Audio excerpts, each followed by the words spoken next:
Okay, let's go back up here to the book of Amos, chapter 5.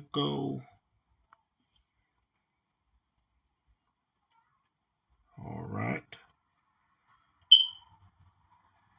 And we're going to mosey on down here to verse 21. Okay. And it read thus: I hate. Okay. What did the Most High say through Amos? I hate. All right. I despise. Okay. That's an emotion there. All right. The word hate is an emotion. All right. So you just can't subjugate the Most High to one emotion. All right. Just like how these so-called Christians does. All right. These church going denominational Christians, man. All right.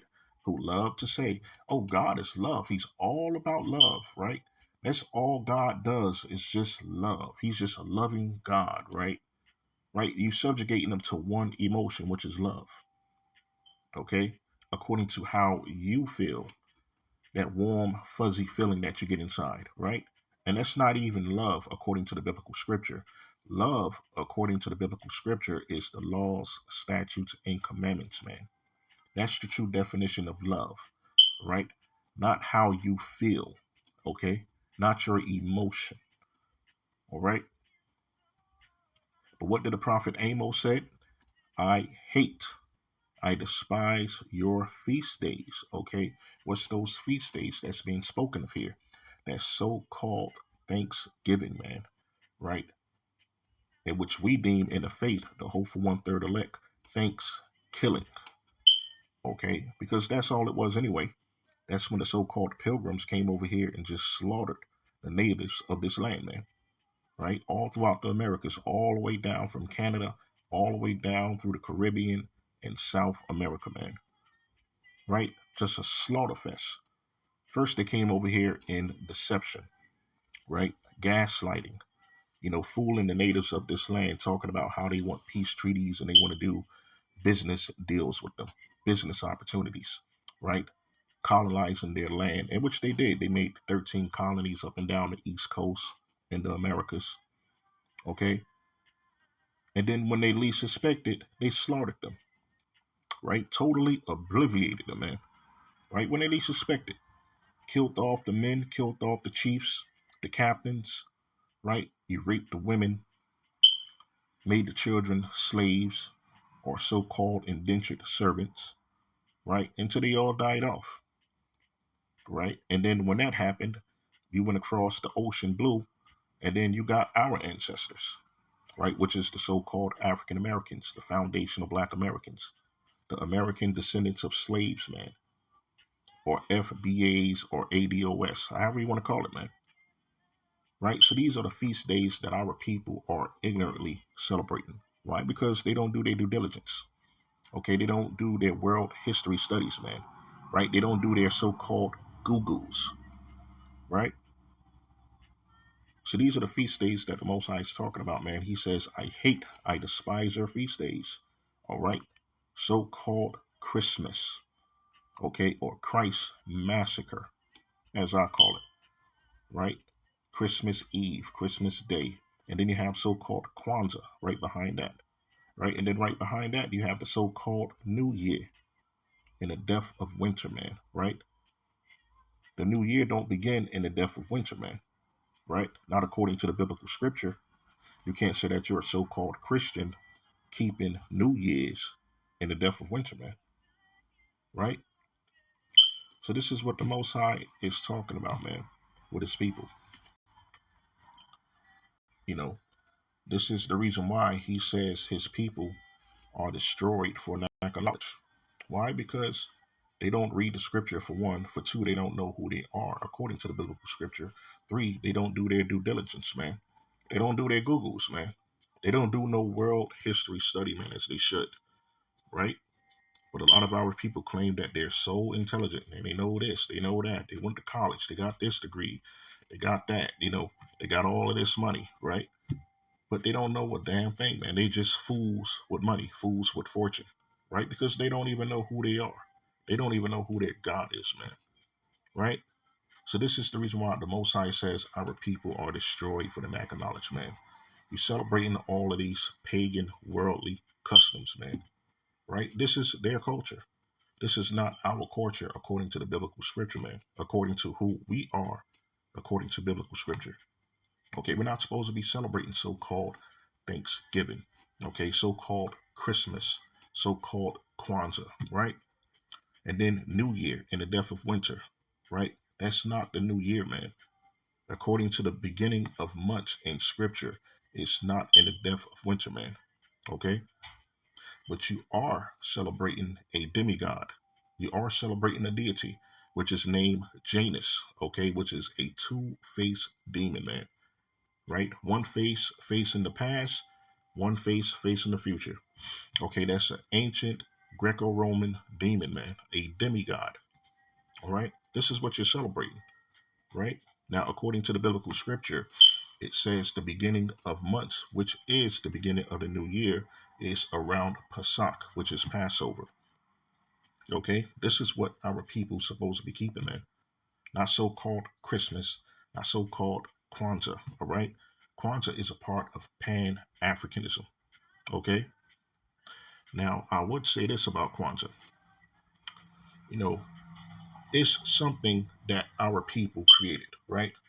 The so-called ADOS or FBA, the African American. We've created Kwanzaa, right? Because I guess, we wanted a sense of being, a sense of belonging, of creating history for ourselves, man, right? But that's not who we are according to the biblical scripture, because according to Pan-Africanism, every single melanated person in the world, no matter who you are, you could be a black Asian, you could be a black Eastern Indian, you could be a Hamitic African, okay, you could be a dark American, right? Which is the Aboriginals, or the indigenous people of this land, or the Caribbean, or South America. You could be the indigenous people of Australia, okay, or even Scotland, Europe, what have you, right? According to Pan-Africanism, every person that's black is a part of the same lineage and ethnicity, in which I totally agree with, because I follow scripture. Now, according to biblical scripture, every single person that has the same color or the same physical features is not a part of the same lineage, man. Okay? You have Hamitic Africans, they're not the same as Shemitic black people. Okay?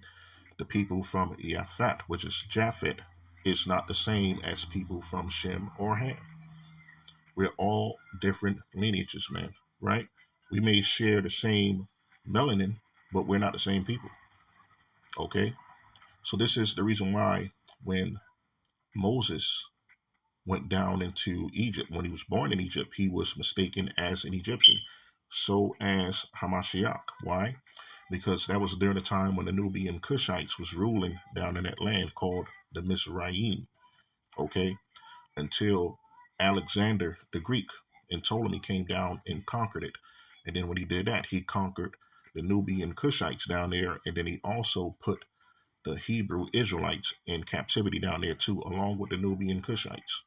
All right. So this, like I tell people, a lot of people think that the last dynasties, which was the Hyksos Canaanites, were black, that was ruling over the land of Mizraim during that time.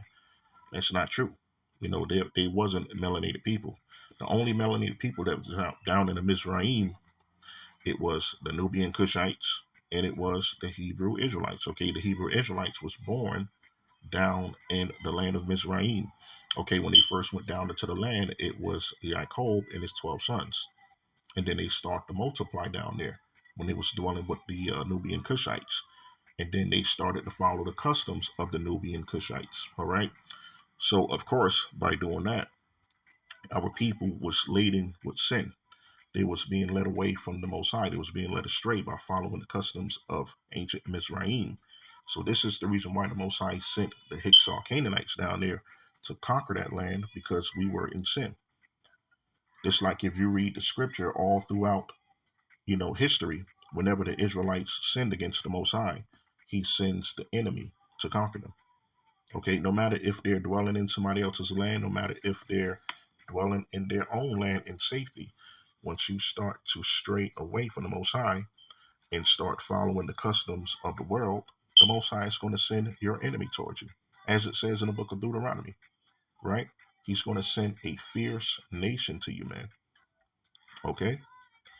So this is what's going on, man. So when the Most High says he despises your assemblies, your so-called solemn assemblies, right? Which is supposed to be set apart. All right. It's nothing set apart from that whatsoever, because the whole entire world, okay, the worldly culture, the carnal worldly culture is following that. So it's nothing holy and solemn about it. All right. So this is the reason why the Most High despises it, because we as his people, according to biblical scripture, supposed to be following what's written in scripture. Okay. We're supposed to be following the Most High's holy days. All right. Pesach, which is known as Passover. Okay, the Chag Matzah, which is known as the Feast of Unleavened Bread for 7 days. Okay, the Feast of First Fruits, which is also known as the Feast of Weeks. Okay, then you have the Feast of Trumpets, which is the blowing of the shofar, along with the Day of Atonement. And then you have the Feast of Tabernacles. And then right after that, you have the Feast of Lights, or dedication, or in the ancient Hebraic tongue, it's Hanukkah, or in the ancient Hebrew, the modern is Hanukkah. Okay, and then after that, you have another high holy day that you're supposed to be celebrating. Okay, so I ain't going to tell you about that one, because all of the other high holy days always pass. So, they already passed. So if you want to find out what that other one is, then you got to read. Okay, I can tell you it. I know exactly what it is. I've been doing it for the last 13 years. All right. So if you really want to know about it, read. That's what you're supposed to be doing. Right. This is how you build your knowledge up. All right. I'm not going to tell you everything. You got to read the book, man. All of us supposed to be reading the book, right? So these are the high holy days that we're supposed to be keeping as a nation of people according to biblical scripture, man. Right? So this is why the Most High despise and hate your feast days, man.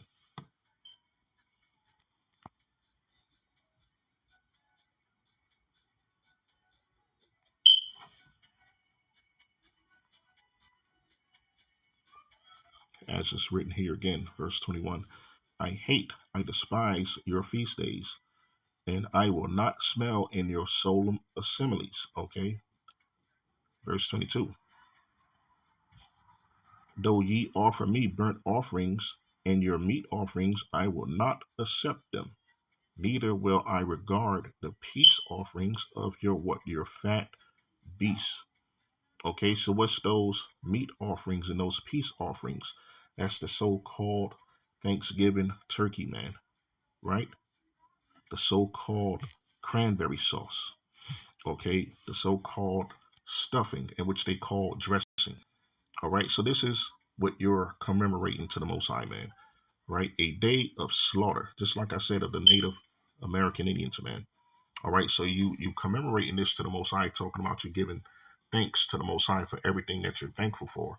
But where in Scripture does the Most High tells us, or even Christ, to pick and choose a day out of the year annually and celebrate Him, right, by giving Him turkey, giving Him cranberry sauce and stuffing? Okay, where in Scripture does the Most High tells us to pick a day out of the year in the depth of winter when nothing's alive, right? You don't have no flowers growing, you don't have no leaves on the trees, you don't have no grass growing, right? It's cold, it's snowy, it gets dark early, right? Where in Scripture did the Most High tells us to pick a day out of the winter in the winter solstice and celebrate the birth of His so-called only begotten Son? Where? Put it down in the comment section, man. If you think that this is a day of Christ and this is what we're supposed to be doing every single year annually, show me in Scripture where it says we're supposed to be doing that. All right. But according to worldly history, right, according to worldly documentation, there is a culture that does that every single year. All right. And this dates back way past Christ. This is like during the 600s or 700s, I believe, that they've been keeping this custom, man. And these are the same people, the descendants of these people are doing the same thing today.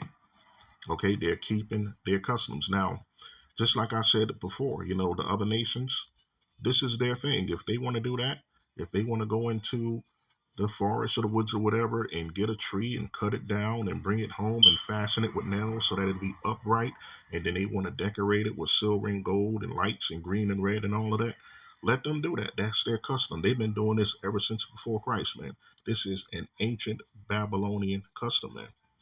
Okay, in which infiltrated Greece, it infiltrated Rome, and then eventually it came down through Jerusalem, and then from that, after Christ's death, all over the world.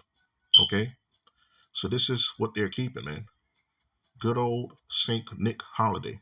Okay, which originated in the north of Europe, around Scandinavia, stuff like that, Nova Scotia, in the States, near Canada, right? Scotland and Greenland, those places, man, right? All of those lands that's near the North Sea. Okay, so this is where this originated, man. This is where Saint Nick came from, which is the fifth pope. Okay, which also contributed to the Atlantic slave trade, by the way, right? Of the so-called African American ancestors from the west coast of Africa. All right, so you can do your world history on that too. You know what I'm saying? And look him up. He's the fifth pope, right? He's I believe his name was Nicholas. This is the reason why they call him Old Saint Nick. And then he had a indentured servant, so to speak, right? Which was black, by the way. Okay. And I believe he was a Moor. So the Moor are descendants of the ancient Israelites from Yasharallah, right? They was in Europe at the time. So that was during the time of when the so-called Hyksos Canaanites was conquering the world. All right, because it was after the year of 1000. So, the tides were starting to change, right? Satan been let out of his dungeon. So that's when the wicked started to conquer the world and rule. Okay, and that's when the Pope, all right, which was Nicholas, he had his indentured servant or slave as so-called his little helper. Okay, so this is where so-called Santa's little helpers came from. That was from the so-called indentured servant of Nicholas the Pope. Okay, so so-called Saint Nicholas the Pope. All right, so you can look into that, man. And this is the reason why we keep that custom, because that custom started in that area. Really, it started from ancient Babylon, okay, but it pretty much was brought over to that land, which is Europe, when they started to conquer the land, right? So this is what you're commemorating, man. This have nothing to do with Christ. This have nothing to do with the Most High. There's nowhere in Scripture where it tells us to do these things, but it warns of us this, man. The prophet Jeremiah. This, like I said, in the book of chapter 10, verses 1 through 5, you can read how it says this is what the heathen does, and the Most High tells us through the prophet Jeremiah not to learn the ways or pick up the ways of the heathen. Who's the heathen? That's the descendants of the Hamitic Canaanites. Okay, the cursed son of Ham. Why he was cursed? Because of what he did to his dad Noah. Okay, when his dad Noah was, laying so-called drunk in his tent, and his nakedness was discovered by his son Ham. So his son Ham mocked him for that, right? And then when he went out of the tent to tell his older brothers, which was Japhet and Shem, Japhet and Shem wasn't with that. They was good sons. They was righteous sons, right? Shem was the chosen one, of course. So what they did after Ham told them that, they got a sheet or a blanket or whatever, and they covered their dad Noah. All right. And then when their dad Noah awakened and he seen how Ham was mocking him when he was drunk, that's when he inquired to the Most High. And the Most High cursed Ham first son. Ham first son was Canaan, of course. All right. And who descends from Canaan? Nimrod, Semiramis, Tammuz. All right. That's all a part of their culture. And according to world's records, Tammuz was born on December the 25th. Okay, so this is who you're commemorating when you're celebrating December 25th. It's all written in the book of Jeremiah, chapter 10, man. All right. So you're not giving honor to Christ or the Most High when you're celebrating December the 25th. All right. So all of this you can look up yourself, man. Right. You don't have to take my word for it. Right. So this is the custom of the heathens, man. Right. When they get that tree and they fasten it with nails or whatever, or nowadays they might have a tree stand that's on the bottom of it, and then they decorate it with silver and gold or green and red. They put that huge 5-pointed star at the top of it, okay, which is the Baphomet, by the way, right? If you look at the points of the Baphomet, if you look at the points of a star that you would pretty much see anywhere, and which exalts the Baphomet anyway, right? When you look at that, you will see that it's the same shape, man. It's the same angles, right? You look at these symbols that's in these secret societies and these occults, right? You'll see that it has the same symbol, that 5-pointed Baphomet star with the circle around it. All right. So this is what you're commemorating. This is what you're bringing into your homes ignorantly, man. All right. And you don't even know it, right? You're commemorating the first opposer of the Most High, according to the biblical scripture, man, which was Nimrod, the Canaanite. All right. He was the first opposer of the Most High, man, right? His whole society, okay, he was building to go against the Most High, which is the Tower of Babel. All right. You can look that up in the book of Bereshit too. All right. So this is what you're honoring, man, when you're keeping these things, man. This is why the Most High says, I hate and I despise your feast days, man. Right?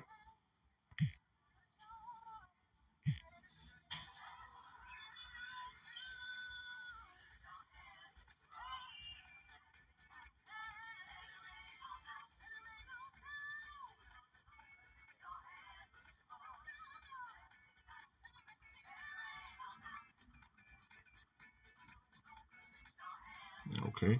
Let's go back down to verse 22. And it says, though ye offer me burnt offerings and your meat offerings, I will not accept them. Neither will I regard the peace offerings of your fat beasts. Okay. So the Most High is not accepting your so-called Thanksgiving turkey. All right. He's not accepting your so-called ham, right? Your seafood boils, right? All of these things that you're offering to the Most High, even during Christmas, man, you got a Christmas ham, right? You got a Christmas turkey. You got all of these things, man, right? Your cookies and your milk, you leave out for some old Saint Nick, Santa Claus, right? So-called Santa Claus, right? If you rearrange the letters of Santa, what do you get? You get Satan, right? You get Satan Claus, all right? Satan has gripped you in his claws, man, right? And a lot of our people don't even know that, man. Like, you call yourself offering this food to the Most High, right? You're offering this food to the Most High, and what you're offering to the Most High is an abomination. Like a lot of our people, they still love to eat this ham, man. They love to eat this shellfish, right? You eating all the shellfish. You eating clams, lobster, shrimp, brine shrimp, catfish, right? You eating all of this stuff that the Most High tells us not to eat, according to the book of Leviticus chapter 11 and Deuteronomy 14. We're not supposed to be eating shellfish, man, or fish without fins and scales. Okay. Now it could get a little tricky with the fish, right? Now the Most High tells us not to eat any fish that doesn't have any scales or fins, right? Now, there's a lot of unclean fish out there that actually have scales and fins, right? Now, the trick to it is when you're searching for that kind of fish, you got to make sure that the scales are easily removable. Okay, so if you're trying to scrape the the scales fish, you can't be struggling with it. It can't be hard. You can't be tearing into the original skin when you're trying to scale the scales off. You're trying to scrape the scales off, right? So there's a lot of fish that's in the sea that's unclean and it actually have scales, okay? And also it has to have fins. Now, just like I was telling brothers and sisters, a while back, even with salmon, right? You have a lot of farm raised fish now. You have a lot of GMO fish now that's created in laboratories, right? And they're thrown in fish farms like so-called tilapia, okay, or salmon or any other fish that they got working on in some laboratory, right? So I told brothers back in the day, I said, yo, I've seen where they said they do genetically modifying with salmon now. All right, so you can't really eat salmon the way you would like to because it's GMO, right? Now the 3 or 4 different fish that they mix it with is it's some kind of ocean pouts that they call it, right? And they could be unclean. They don't even really tell you exactly what kind of ocean or sea pout that they're mixing the genetics of salmon with. But I do know for sure they mixed it with eel, okay? And eel is an unclean, smooth body, no scale having fish, man, right? This is what they're mixing the genetics of salmon with, okay? And the reason why they say they do that is because there's a high demand for salmon in this society, right? So, being that it's a high demand for salmon, they have to genetically modify it to help it grow faster. Okay, they don't want to use what they call that stuff, steroids, right? Because it grows undeveloped when they use steroids, supposedly, right? So instead of using steroids, they use other genetics of other unclean fish to help it grow faster, which is eel. It is said that eel grows very fast after it hatches, right? So they mix the genetics from eel with salmon, and that's what helps the salmon grows, right? But guess what? When you genetically modify these other fish, it starts to attack the original genetic fish, right? Which is the original salmon. So you can't put that GMO salmon in the same tank as an original salmon because they don't know each other genetically. They're going to start to fight each other. They're going to start to kill each other, and that's what the genetic salmon was doing with the original salmon. I seen it on a video, so I said, "Wow!" So not only do they have different genetics now, but they've come aggressive, right? Because they have all of these different genes from the ocean pouts, from the unclean fish, which is eel, and this is what our people are indulging in, and they don't even know it. They think that this salmon is still clean because they've heard, that salmon is one of the most healthiest fish that you can eat. But guess what? Not anymore. Me personally, I haven't eaten salmon in a good number of years. I can't even remember how long it's been, but it's been a very long time. And I used to love salmon. I used to love to get salmon and wrap it up in an aluminum foil and put all kinds of onions and peppers and garlic and all of that stuff in it and wrap it up and throw it in the oven. I can't even do that no more. Why? Because it's unclean now. So just like I said, just because it have scales and fins doesn't mean that it's clean, right? You really have to do your due diligence on this, man, right? You have to do your research, do your Googles, man. You got to find these things out, right?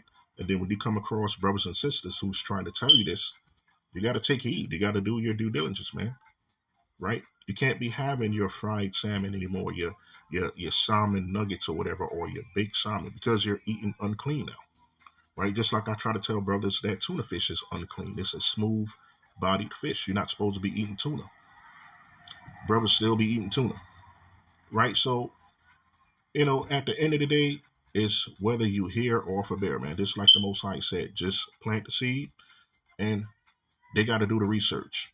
And if the Most High sees that they're sincere, then he's going to give the increase, right? But a lot of this stuff, you got to be careful, man. So the Most High is not dealing with you when you giving them abominable things, man. Right? You're giving them the so-called Thanksgiving ham. You're giving them the Christmas ham. You're giving them the Easter ham.